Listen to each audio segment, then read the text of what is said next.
Hello and welcome to the Advanced Forex Trading course. I'm Adam Koo, your trading coach and trading mentor.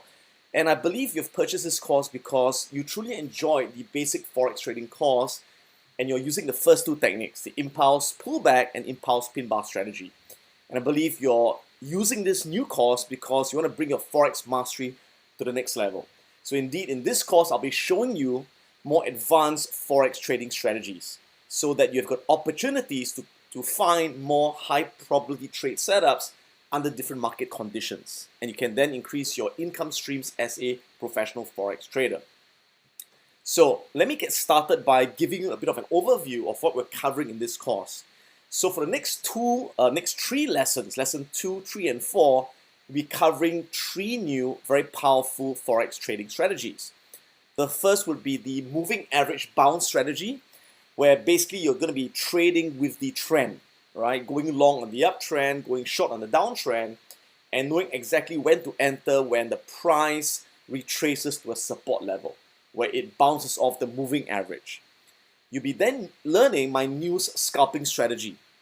This is a strategy where you are able to enter and exit a trade usually within 1 to 3 minutes and make extremely high returns on your capital by utilizing high impact news events. And finally, you'll be learning how to trade when prices are in a range, how to trade the range for currency pairs. So before we go into these advanced strategies, it's really important for you to, number one, go through an overview of the technical techniques and signals you have learned in the basic course. I'm going to review that and go a bit deeper into that, as well as introduce you to some more advanced technical strategies that we need to trade these strategies.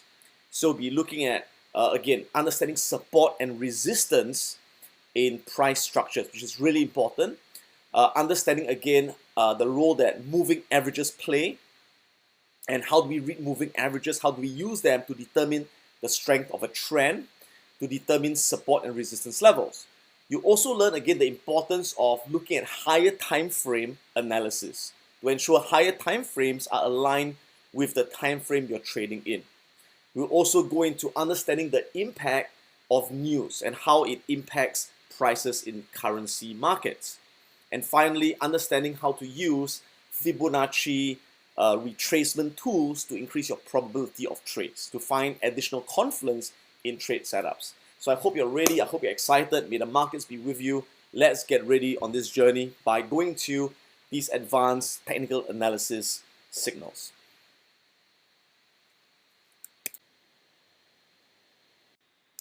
Alright, so let me talk about the importance of identifying support and resistance levels on price charts.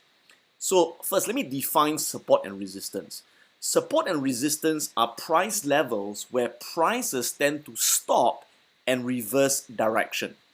So for example, a resistance level, let me write down resistance level, is a price level where the price tends to move up, and when it reaches a level, it tends to stop and reverse back down. Okay? Again, it goes up, reaches a certain level, it goes back down. Goes up, reaches a certain level, goes back down.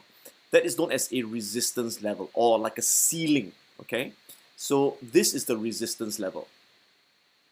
So why does resistance happen? You can understand the psychology behind resistance is that at this price level, for example, this could be 1.2850. As you can tell, that's my favorite number.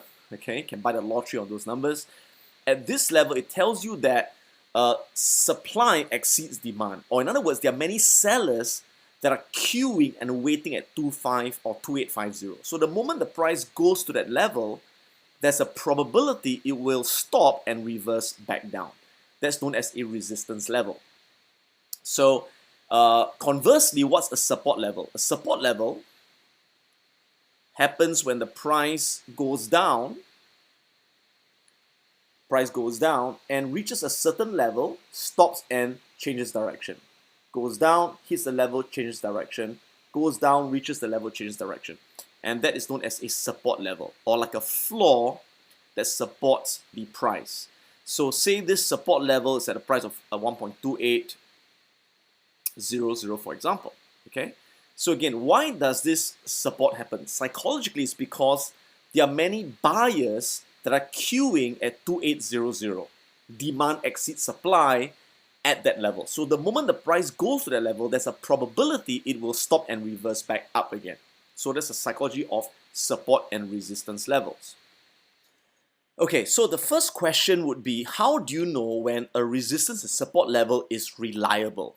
Okay, so one of the measures I use is I want to ensure that a resistance level or support level is tested at least 3 times for it to be reliable to use. So it means the price must go up to a certain level, and it goes to a level, it comes down, that's what we call one test. Goes up again to the same level or close to that level and reverses down, that's test 2. Goes up, comes down, test 3. So again, I want to see a level tested at least 3 times for it to be a significant resistance level. If it is tested 1 and 2 times, it is a potential probationary resistance, but the third time is the confirmation of resistance. Similarly, for support, it has to be tested at least once, twice, and preferably again 3 times for it to be a reliable support level. Okay, now some people say, Adam, besides horizontal support and resistance, there are also trending support and resistance on there. For example, you have a trending support line or a trending support line or trending resistance lines. Yes, you could draw them, but I do not draw them because I find that trending support and resistance, the ones that are diagonal in nature, are very subjective, and you see what you want to see, and 5 different traders will draw it very differently. And if it is not that objective, it's very subjective, I don't find it reliable. So personally, I only trust horizontal support and resistance levels, especially for currency trading. The other thing to understand is that when I say it's reliable, it's a matter of probabilities. So once there's a resistance, for example, at this level, at 2850, it doesn't mean that if the price goes to 2850, it must stop and come down. Okay, as you know, in trading, there's no guarantees. There are no guarantees, there's no certainty. It's only a probability. So there's a probability it will stop and come down, but it's definitely not a certainty.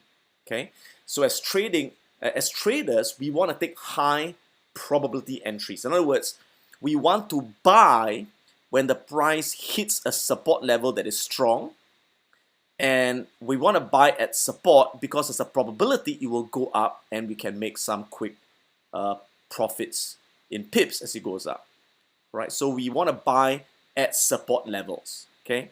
Similarly, when a price goes up and hits a resistance, we want to be a seller at that level. So we're going to sell at resistance, we're going to buy at support. And this is especially so for the strategy on trade the range, which is one of the strategies you learn in this course. Okay, so again, if you sell at resistance, it's not a guarantee it will come down. It can always break the resistance and go up. If you buy at support, it can break support and go down. So it's only a probability. And as you've learned in course 1, you can't be right all the time, and you don't have to be right all the time. As long as you are right half the time or slightly more than half the time, with a good risk to return ratio, you'll be very profitable. So when you're wrong, you lose 1 hour. When you're right, you make 1 hour, you make more than 1 hour, right? You make 1.5 hour or 2 hour. And that's our whole point here, finding areas where there's a probability of a price reversal. So that's resistance and support levels.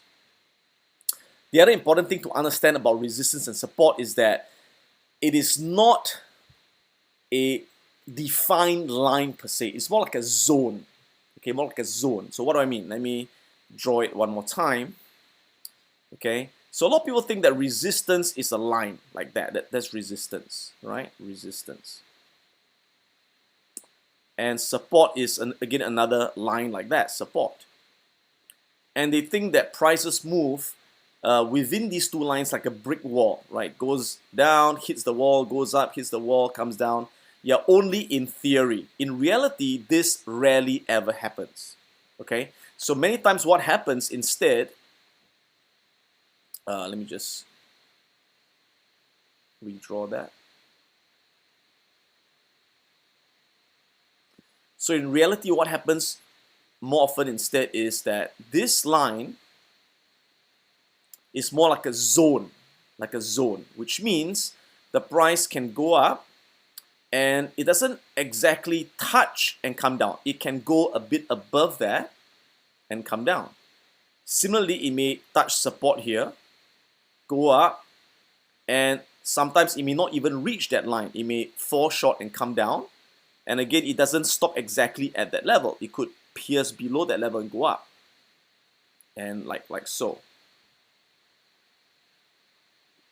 Okay, so when you use support and resistance, always understand that it's more like a zone. Doesn't exactly touch the point and come down. Okay, it can go beyond that point and come back down, beyond that point and come back down, right? So like a zone over here. So you got to always give a buffer.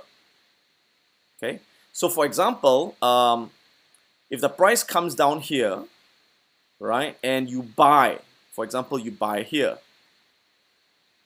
and you think, hey, this is a support, it's going to go up, right? I'm really certain it's going to go up. So what do? You buy over here, and you place your stop loss here, for example.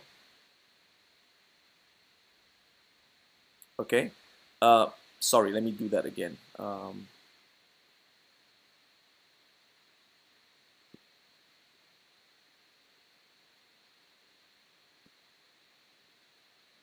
Okay, let's use this example, right? So the price is coming down, coming down, coming down. You say, okay, it's going to hit the support, it's going to bounce, right? So I'm going to buy at that level. So you're going to buy there,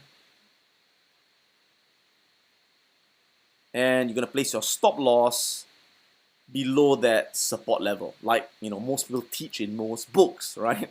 But the trouble is the market likes to screw you. Okay, so what happens is you buy there, and sure enough, it will go below the support.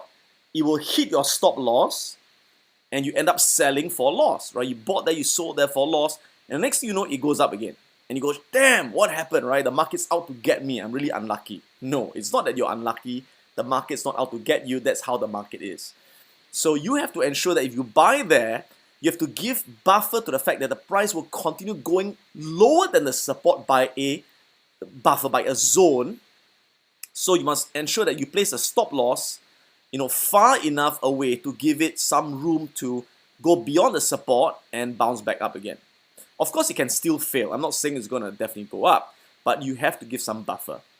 Similarly, if you do a sell over there, if it's going to resistance and you're saying, okay, I'm going to sell over there, right? I'm going to sell over here, okay? You have to put your stop loss far enough because the price will not stop exactly there all the time. Sometimes the price will go a bit beyond that resistance and come down. So you got to give a buffer. You got to emphasize, you got to give a buffer zone. All right, now you may say, okay, how much is that zone? How much buffer do I give? In general, I would say between 8 to 12 pips. Okay, 8 to 12 pips.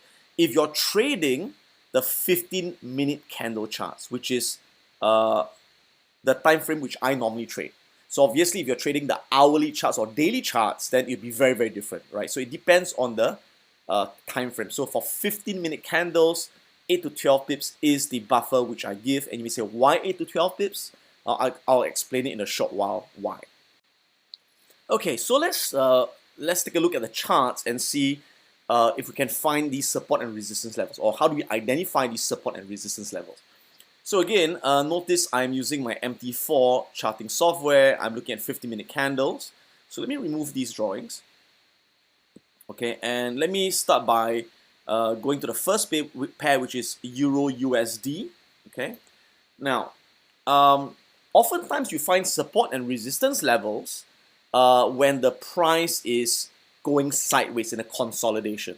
All right, so oftentimes when it's in a very clear uptrend or clear downtrend, you don't really see much support and resistance levels as much. You want to see it in a sideways pattern.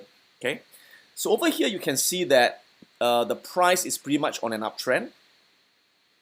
Okay, so I don't really look for support and resistance at the level. And again, how do you know it's a clear uptrend? Well, the clue is in the moving averages. And I'll talk about moving averages again in a short while. But just to give you a heads up, right? On a very clear uptrend, you'd find that the moving averages are sloping up. They are sloping upwards, okay? And they tend to be in a certain sequence with the smallest moving average on top and the biggest moving average below. So this blue line that you see over here, this thin blue line, is the 18 exponential moving average. Oh, that's a really ugly 18. So let me draw that again. This blue line is the, is the 18 moving average, 18 EMA. The blue line, the thicker blue line, is the 50 moving average, and the red line is the 200 simple moving average. So it's exponential, exponential, simple moving average. Now this red line is the 6 moving average, so 6, 18, 50, 200, okay? Now, for the advanced strategies, I'll be using mostly the 18, 50, and 200, not the 6. Although we use the 6 a lot in the impulse pullback and impulse pin bar strategy in the basic course, but for this course, I'll be focusing on the 18, 50, and 200, okay? So again, notice that on a very clear uptrend, the 18 is above the 50, and the 50 is above the 200, and they're all sloping up in sequence, 18, 50, 200. That's a very clear uptrend, okay? So that's how you identify a trend. I'll talk about it again later under moving averages, okay? So I want to find a period when the price is moving sideways. Again, you can see it's a very clear uptrend here, right? Clear uptrend, it's sloping up, sloping up, sloping up. Okay. Now over here, let me zoom out a bit. Okay. Over here, this portion here, can you see that it's no longer on a clear trend? It's no longer on a clear uptrend or a clear downtrend. And a clue is when the moving averages are not sloping up nicely or not sloping down nicely. They're kind of like, the moving averages are kind of like moving sideways and they're crisscrossing each other. All right, so the blues on top of the red, the blue crosses below the red, goes above the red. It's kind of like, you know, it's like crossing each other like that. You know, guys, can you see my hand gestures? Okay, so the moving averages are moving sideways and crisscrossing. The price is pretty much in a consolidation phase, moving sideways. But when the moving averages are sloping up in a very nice sequence, like a rainbow, right? 18, 50, 200 is an uptrend, okay? Sloping down, 1850, 200 is on a downtrend. So this is a sideways pattern. And sideways pattern is when the support and resistance levels are very, very clear, okay? So let's see if you can identify how do you draw them.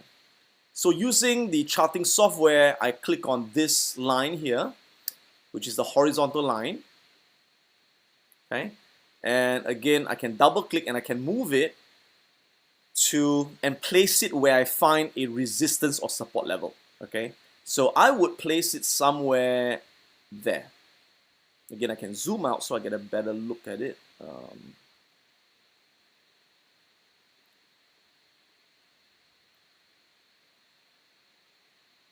All right, okay, I'll place a resistance somewhere here. Oops. There we go, okay? So why do I place a resistance over here? Some of you may ask, okay, why don't you put a resistance here? Why don't you draw it here?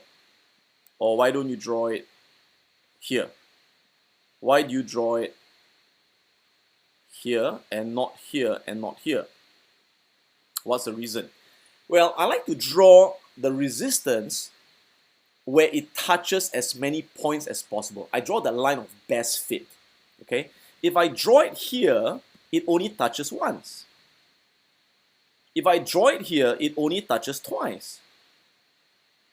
But when I draw it here, notice it touches once, twice, 3 times, 4 times, 5 times.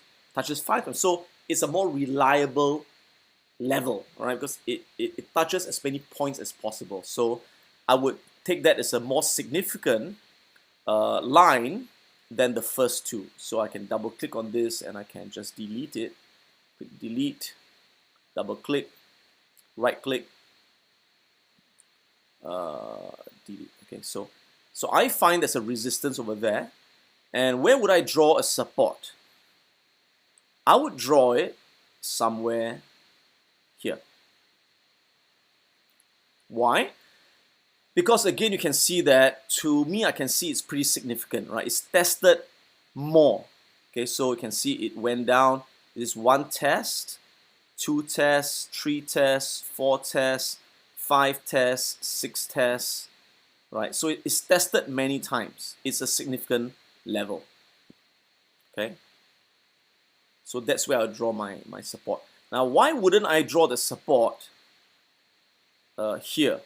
Well, actually you could. This is actually another support level, right? You can see it's tested once, twice, three times, four times. So this is also another support level. So that's one support here and that's one support here. Remember, as long as it's tested three times, it's a reliable level. Well, to me at least, okay? It's reliable enough to use to make trading decisions, okay? All right, so taking a closer look, notice, let me zoom in a bit. So notice what I mentioned about buffer zones, right? So you can see the price goes up, hits a resistance, comes down, goes up, hits a resistance. Again, notice it doesn't stop exactly at the point 1879. It in fact goes a bit beyond that point, comes back down. Then goes to 1879, comes down, comes down. So notice that this is the buffer zone. Okay, so as it went up, you may say, hey, I'm going to put a stop loss above that. It hits your stop loss and it goes down. Okay, so again, there's a certain buffer zone you have to be careful about.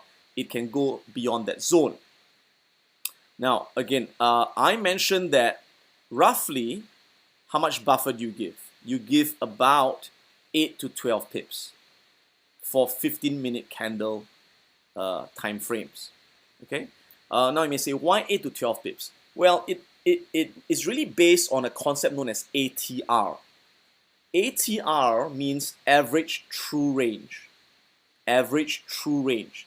And this means what is the average range of the candles for that time frame. Okay. So normally I look at the ATR of the currency pair and I take 2 times ATR. All right.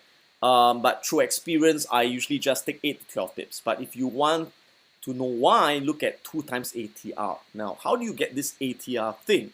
Well, what you do is go to indicators, or rather go to insert indicators, select there. ATR, average true range. Can you see that? Okay, so you click on that. And by default, it's 14, so leave it as 14. Click OK, there we go. So can you see ATR over here? So this blue line tells you the average range of the candles. That means what's the average length of the candle? Yeah.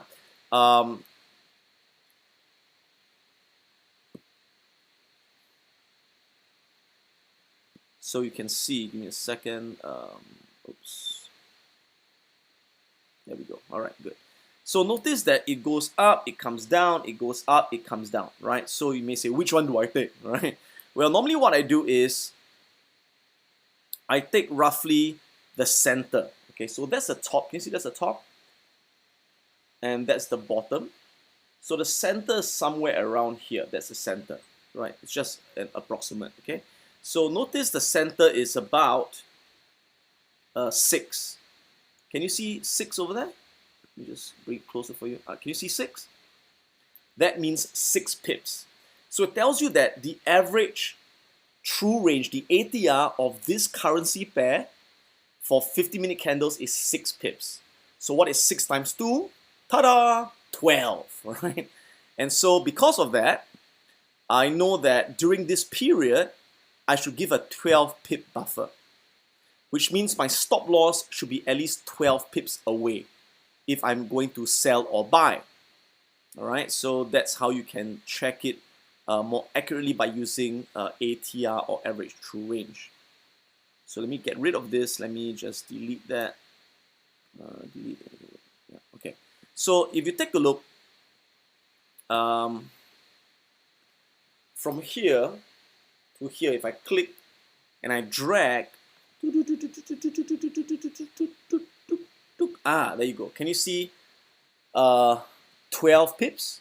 All right. By the way, you see 120, right? You see 120? That's 12 pips. Okay.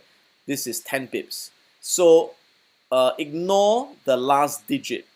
So when you see 118, it means 11 pips. Okay. So what this is telling us is that the price moved roughly about 12 pips above its resistance as a buffer. That's what it means, right? So that's the resistance. This was about 12 pips. 12 pips, right? So went up, came down, right? So like I say, give the buffer between 8 to 12 pips, right? And again, through experience, you can tell which one to use. But if you want to use the ATR, look at the ATR, take the center of the ATR, multiply by 2, that tells you the buffer zone you need to use. All right, guys?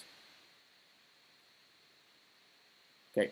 Now, the other concept to understand in support and resistance is that support becomes resistance and resistance becomes support. Okay, so this means that if you have a resistance line here, or zone, I call it zone, okay, and the price goes, hits the resistance, comes down, hits it, comes down, hits it, comes down, and if it eventually breaks above that resistance and it comes back down again, oftentimes, doing, that previous resistance, okay, will tend to become support. So this is test 1,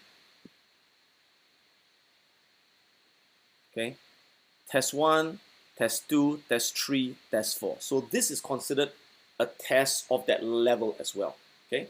Similarly, if this is a support level, and the price goes test 1, test 2, test 3, and it breaks that level, what happens? If it comes up again, oftentimes that support will become a resistance, and goes down. Okay, so there are traders where what they do is they look at a resistance level, and when it breaks above the resistance, they wait for it to come back down again, and when it hits that resistance that turns support, what do? That's right, they tend to buy over here and write it up. Now, this is a strategy that I don't use that often, but it is used by some traders, right? So similarly, this is a support level, right? Test 1, test 2, test 3, breaks a support, goes, hits resistance, comes down, and that's where traders go short. All right? So let's take a look at that phenomenon on this chart. Do we have that phenomenon? Okay, so as you can see here, this resistance broke out and became doing support. Can you see that? So this resistance level has become a support level. There you go.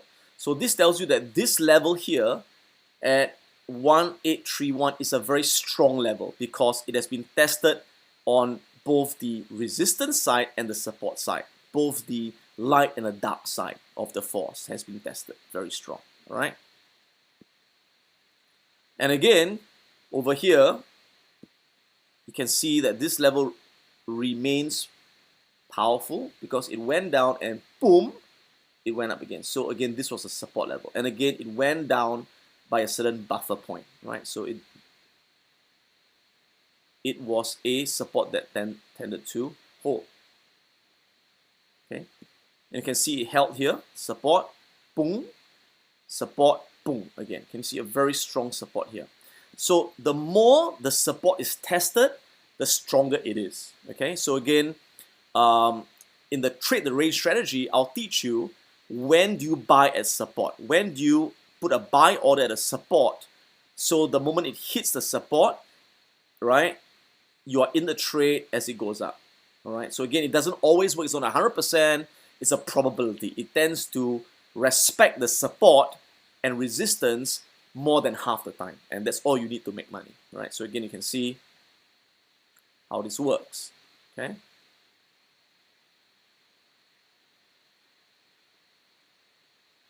There we go again.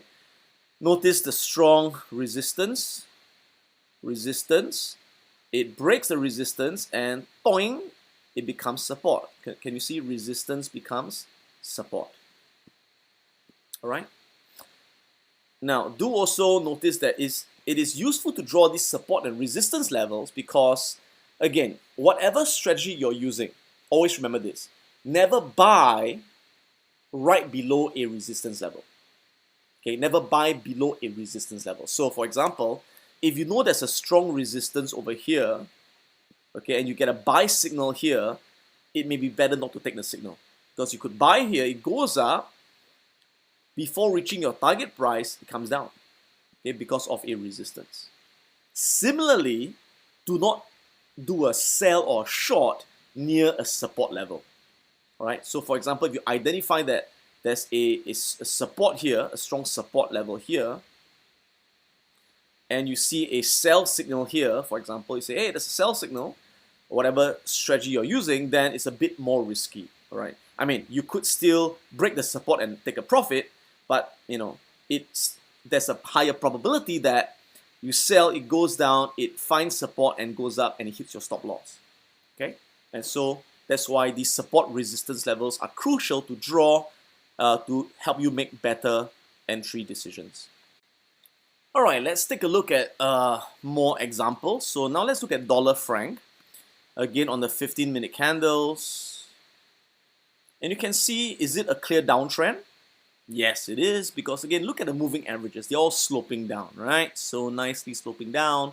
And look at the sequence, right? 200s on top, and you got a 50 over there, you got an 18 over there. So whenever you've got this downtrend sequence, the larger moving average followed by the medium and the small, sloping down, that's a clear downtrend. Okay, so I'm looking for, again, a pattern of consolidation when the price going sideways to identify the support and resistance levels. There we go. Okay, so again, can you see over here, the price is in a period of consolidation. Why? Because the moving averages are going sideways. And they tend to, again, be crisscrossing each other. Okay, so it's at this juncture where you start to identify support and resistance. Okay, so where would you draw the support? Where would I draw the support? Let me zoom out a bit. I would put the support somewhere there. Would I put it there? Yes. Why? Because to me, this is the most significant point. Why is it significant? Because it touches as many points as possible. Okay, let me zoom out. Can you see? This was a resistance. And support, support, support, support, support, support, support, support, support, support. So very strong support. Can you see? Very strong. So 9886, there were many buyers waiting there to buy the moment it reached that price, and it kept pushing the price up, pushing the price up, and again, and eventually, the bears won, and the bears broke the support, and once the support was broken, all the way down. So then it started a new downtrend, right? But at this point here, it was a consolidation pattern, and again, in the trade the range strategy that you learn in lesson, I forget, I think lesson 4, I'll teach you how to buy exactly at the support level and exit at the resistance level, right? And again, you could have made a lot of money here eventually before it broke down. And again, you never know when it's going to break down until it breaks down. Okay, so that was the resistance, a support level. Where would I draw the resistance? Again, would I draw it up there? Would I put the resistance up there? No, it only touched once, so it's not very significant, right? Would I draw it there? Yeah, because it, again, Tested once, twice, 3 times. So that is a significant level, okay? And you could have multiple levels. I would say there's another level over here.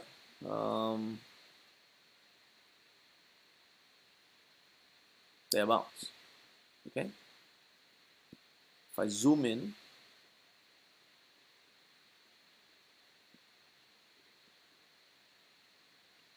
again, I want to draw the line of best fit.